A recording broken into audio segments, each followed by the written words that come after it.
The Dark Scrolls. They called her Lupa, she-wolf, not because of ferocity, but hunger. Not hunger for flesh, but for survival. In the pre-dawn hush of Subura, Rome's seediest quarter, the city moaned in its sleep. Clay-tiled roofs sweated dew, rats scratched behind tavern shutters. Somewhere, a dying man wheezed his final breath, but no one stirred. Amid the filth and the fumes of last night's wine, she awoke, alone on a straw mat, in a room no larger than a cupboard, behind a curtain that served as both door and shame. Her name didn't matter. Names in her world were ephemeral, like perfume dabbed over rot. To the men, she was just another body.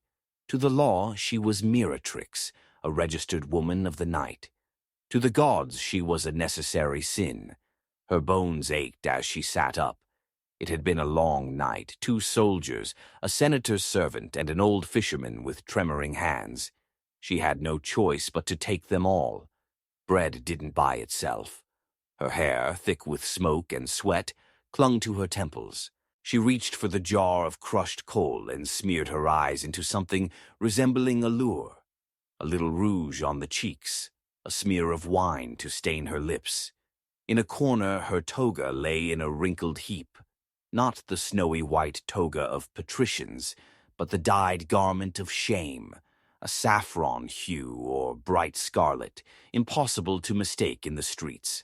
The law required it. Every woman in her trade must wear her status like a wound, visible, garish, undeniable. She dressed quickly. The city would soon wake, and she had a ritual to complete. Outside, Rome whispered with smoke and stone.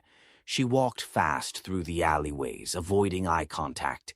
Children stared. A woman selling bread crossed herself. Dogs barked, sensing her scent, a strange cocktail of oil, incense, and skin. She climbed the worn marble steps of the Temple of Venus Erycina, nestled near the Aventine. Women like her came here before dawn, not to pray for salvation, but protection. Venus was their patroness, not of marriage, but of longing. They lit incense in her name and offered garlands, hoping the goddess would keep the beatings light and the coins heavy. There were others at the temple already, women with hollow cheeks, girls barely old enough to bleed, even a couple of aging Sinidi, effeminate male companions. No words were spoken. They all understood. Their silence was not of shame, but of shared despair.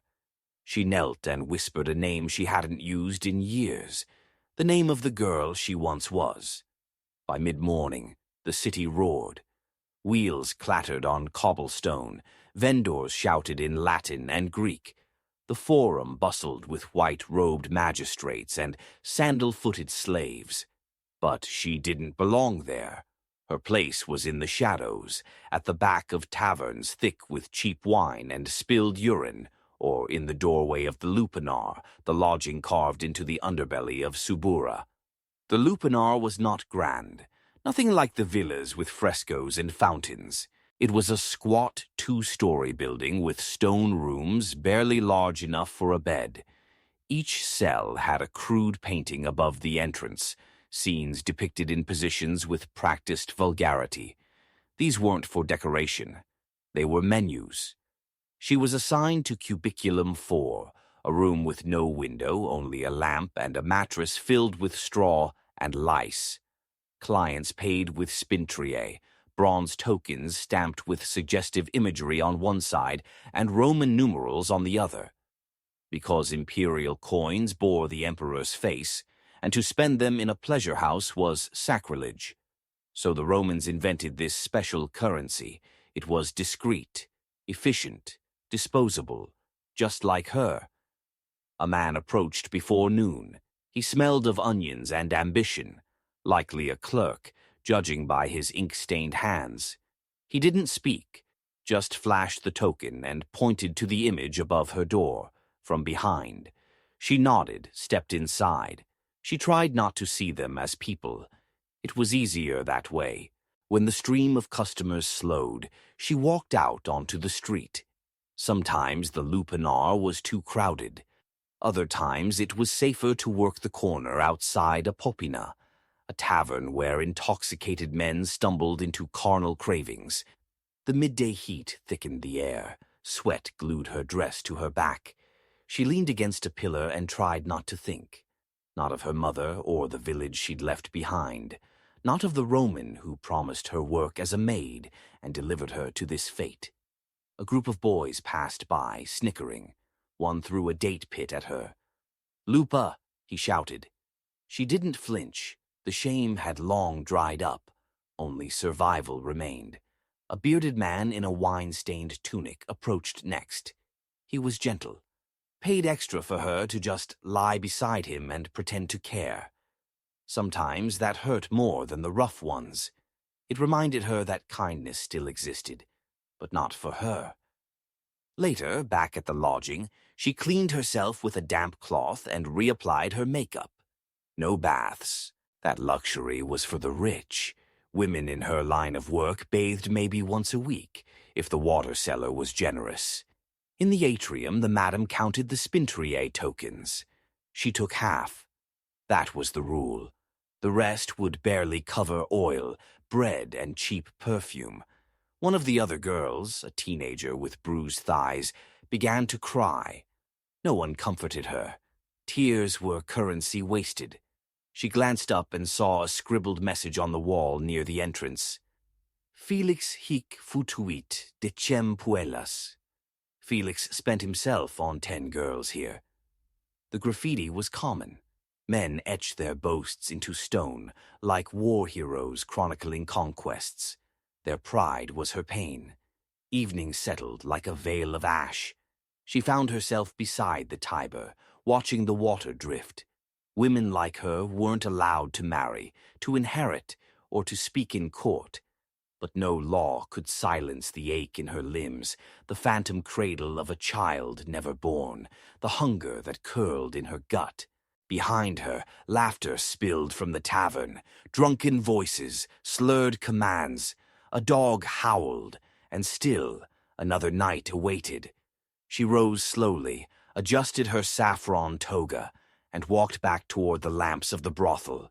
Tomorrow would be the same, and the day after, until her bones gave out or a knife in an alley found her first.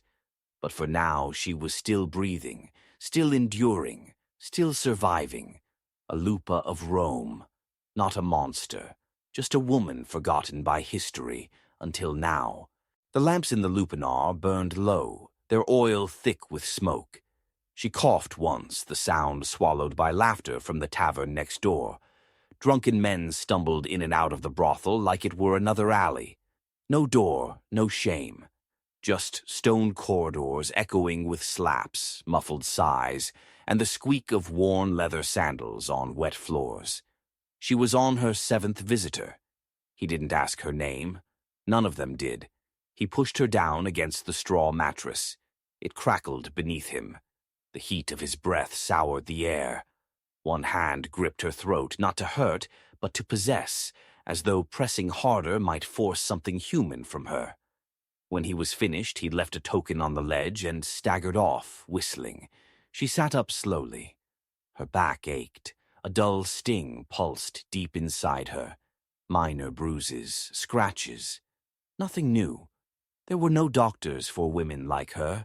Only vinegar, ash, and whatever pain she could endure silently. Outside her cubiculum, the brothel pulsed with noise, feet pounding, fists knocking on doors, and the thin laughter of girls who had learned to mimic joy so perfectly it passed for truth. But she didn't laugh. Instead, she stared at the walls. The frescoes painted above each door showed scenes of intimacy, figures etched in vivid red and ochre, a woman bending over a man, a group tangled in mythic chaos. Visitors thought of them as suggestions, but to her they were reflections, a grotesque echo of all that passed through those rooms, day after day. Each painting was numbered. Hers was 4th, a position many patrons preferred because it allowed them to imagine she was someone else. At midnight, the crowd slowed, a brief reprieve. She stepped into the cool air and sat beneath a torch bracket outside the brothel. From here she could see the slope of the Esquiline Hill, and beyond it, the skeletal rise of the Colosseum, still under construction. They said one day it would host beasts and battles, blood as entertainment. She chuckled bitterly. Rome had always craved spectacle, and she, like the gladiators, fed it. Behind her, another girl screamed. A man had gone too far. No one intervened. The madam would scold the girl for not handling him better. There were no protectors here, only quotas, only silence. She wiped her face and pulled out the small leather pouch that held her earnings. 12 tokens. 6 went to the madam. The rest she would stretch over 3 days. Some bread, a bit of olive paste, maybe a cup of hot wine to calm the shaking in her hands. There would be no new clothing this month, no sandals to replace the ones worn thin, and certainly no medicine for the swelling in her side she kept pretending wasn't there. The next morning she didn't wake to birdsong or sunlight. She woke to a fist pounding on wood. "Get up," a voice barked. "New group of sailors from Ostia in town. They've got coin and no patience." She rubbed her temples and pulled on the saffron toga. Her legs were heavy, her lips cracked from the heat. Her body, a marketplace. Her mind, a battlefield. She saw the girl next door brushing lice from her tunic. Another braided her hair with shards of broken beads. They were decorating decay to look like roses. But roses wilt quickly in Rome. By midday, the lupanar was overflowing. The air reeked of wine, oil, sweat, and desperation. She saw 2 more men. One asked her to bark like an animal. She did, then bit her lip hard enough to draw blood. Between clients, she leaned against a cold wall and stared up at the cracked ceiling. She remembered the village she came from, Etruscan hills, cypress trees, the scent of wheat and bark after rain. Her mother had braided her hair with lavender. Her father had traded her away to settle a debt. She was 13. Her first night in Rome she'd wept until her throat burned. The madam slapped her into silence. "Tears don't bring coin," she'd said. And so the girl died, and the lupa was born. A servant arrived with a message. His master, a senator, had requested her exclusively for the evening. That was rare. Nobles preferred dancers or foreign girls. But tonight, he wanted her. She was taken to a villa near the Caelian Hill, bathed in cold water, rubbed in myrrh and oils. Her bruises smarted. Her pride hurt worse. The senator was older, flabby, cruel. He made her sit at his feet, fed her figs from his hand, then had her recount stories of past encounters while he sipped from a silver cup. He laughed at her, mocked her, called her something barely human. He used her. Twice. Then dismissed her without so much as a glance, no tip. Just a bruised hip and a welt on her wrist.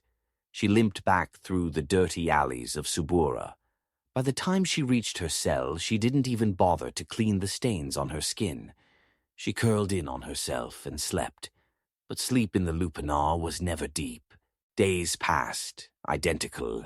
Wake, paint her lips, light incense for Venus, put on the face, go to work, smile when ordered, obey when expected.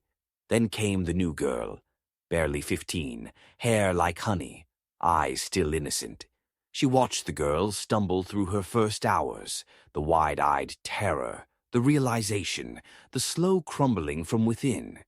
She wanted to say something, warn her, but what would it change? So she simply handed her a small jar of oil and whispered, "Don't cry in front of them. Cry here, in the dark."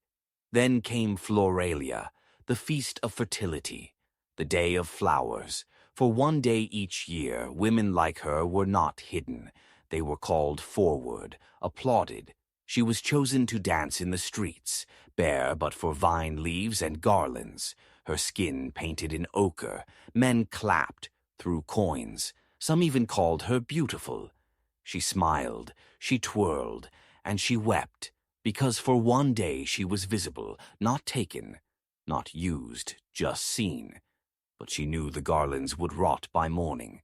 The clapping would end, and she would return to her numbered room, her painted door, her cell, where her name still didn't matter, where her story had no ending. Yet, there were no seasons inside the lupanar, only hours blurred together like sweat on a temple wall. Yet something had shifted. After the Floralia, she found herself waking differently, not with fear, but with a strange numbness, as if her body were drifting a few steps behind her soul. The tokens still came, the men still came, and she did what she had always done. But the nights grew longer, colder, and something inside her, something that had once been defiant, was beginning to erode. One evening a young man came to her room. Clean hands, olive oil on his hair, nervous eyes, not a soldier, not a senator, just a boy, barely a man. He handed her a token with trembling fingers. His voice cracked as he asked, "Can I just hold you?" She blinked. No orders, no cruelty, no strange demands, just that, hold. She nodded. They lay on the straw mattress, fully clothed. His chest rose and fell against her back. His hands were shaking. He spoke softly of things she had long forgotten, mothers, vineyards, the way bread tasted warm from the oven. When he finally left, she stared at the ceiling for a long time. Something in her chest hurt, not the bruised kind of hurt, the kind that reminded her she was still capable of feeling. And that was far more dangerous. The next day, a raid came. The aedile, a Roman magistrate, stormed the brothel with his men, looking for unregistered workers, for bribes unpaid, for excuses to humiliate. They dragged 3 girls out by their hair. One had no documentation. The other 2 had mishandled tokens. The madam paid them off, but not before the guards made an example. A whip across the back. Public shaming. Blood on the stone floor. She watched without blinking. That could be her any day. Rome did not protect women like her. They were beneath the law, beneath pity, beneath memory. One morning she awoke to the smell of fire. The brothel across the alley had caught flame. Someone had knocked over a lamp. The cries were horrific, suffocated by smoke and panic. She rushed out barefoot, dragging one of the newer girls from a collapsed wall. Her hands burned, her eyes swelled. But she didn't stop until the roof caved in and the sky went black with ash. 5 girls died that night. The city did not mourn them. No names were written, no statues carved. Only the graffiti on the alley wall changed. Someone etched a new message in charcoal. 5 she-wolves silenced. May the gods be kinder to their bones. She traced the letters with her fingers and felt something rise in her throat, something close to rage. That night she returned to the temple of Venus Erycina, but not to pray. She brought a garland of dead flowers, soaked in wine and ashes. At the altar she stood tall, saffron toga clinging to her frame, lips stained with blood and myrrh. She spoke not in whispers, but in full voice.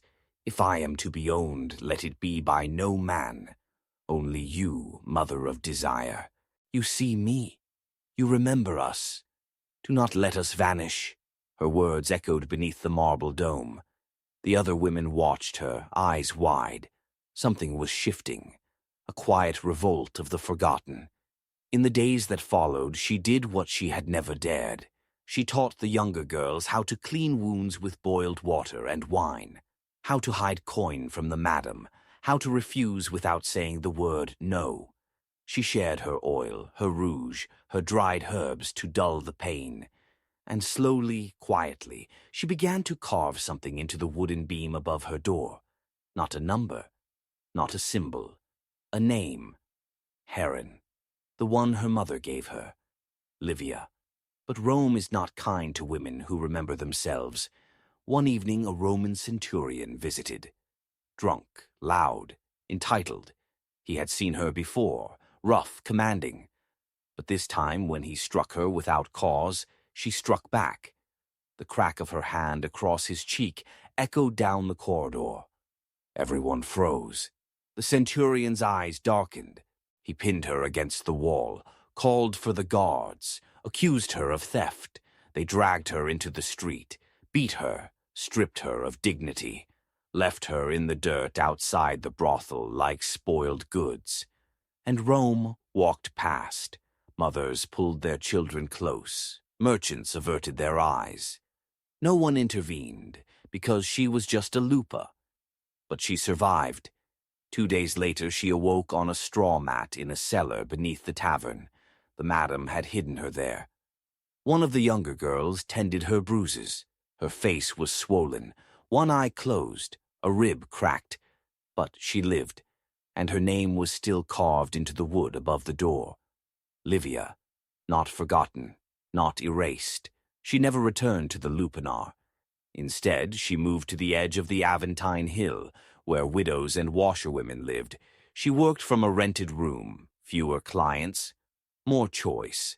Some nights she still allowed visitors. Old habits die slow, but more often, she wrote, on scraps of wax tablets and broken bits of clay, stories, names, prayers. She told the tale of the girl who danced bare during Floralia, of the woman who pulled others from fire, of the lupa who struck back. She wrote these not for the literate, but for the wind, so that history could not forget them, could not forget her. Years passed, her hair grayed, her back bent, but her fire never dimmed. And when she finally died, it was not in a brothel or an alley, but in her sleep, with a wax tablet by her bed, and on it, scratched in fading lines, I was not shame, I was not filth, I was woman, I was flame. They buried her near the temple ruins, no marble, no statue, but the girls, those who remembered, left offerings at her grave, spintriae, a mirror, petals, and one single garland of fresh flowers. And if you ever find yourself walking the streets of ancient Rome, listening to the ghosts behind the walls, you might hear her, Livia, a name once erased, now whispered in stone, forever part of the city she once served, and then defied. Thanks for watching. Subscribe for more.